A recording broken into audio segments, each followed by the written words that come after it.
This exercise has intent to build hypertrophy and a little more awareness and skill in different zones of range of motion. So we're going to be breaking this up into 3 zones of range. We're going to do it from the lengthened position at the bottom, and then we're going to get to a second zone right here in the face going up towards here. And then we're going to do that top end zone in the most shortened position and holding this tension throughout the whole entire set.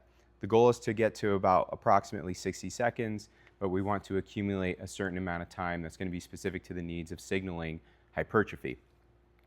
So I'm going to pick a kettlebell that I think I can last with. I've done this before, so the closest kettlebell to me is 18 pounds. And we're also going to have something to protect our knee underneath us if you don't like that sensation. Then I would really prefer to have some sort of counterbalance so I can maintain really good stiffness and rigidity through my core and not compromise my lower spine when I'm doing this. So I'll try to show you 2 angles. So we'll grab a kettlebell or a dumbbell, whatever you prefer. We're going to hold it in the front rack position where it's resting on my forearm. And then I will start to go through the first zone of range of motion, which is lowest zone. I'm going to bring it up, punch it up towards the ceiling, bring it right back down.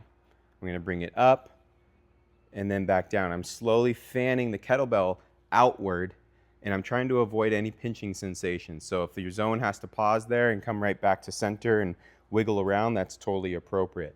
But we're constantly moving this kettlebell up and down through this first zone.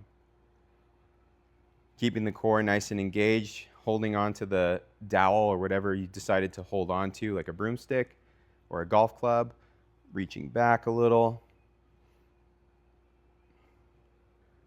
So that would be zone 1.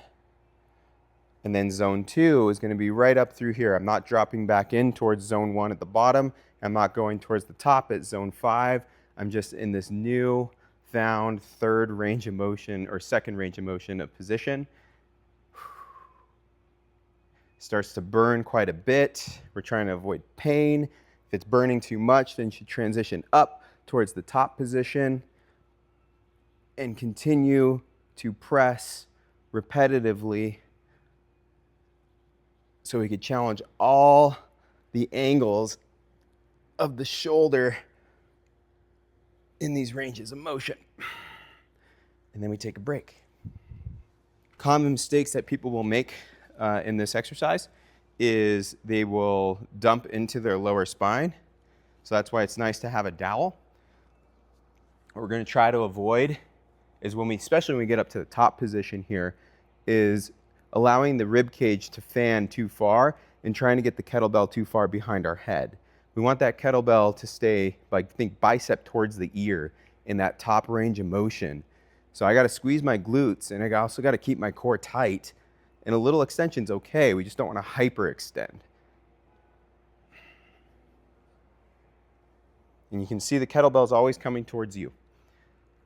And then it comes away from the camera.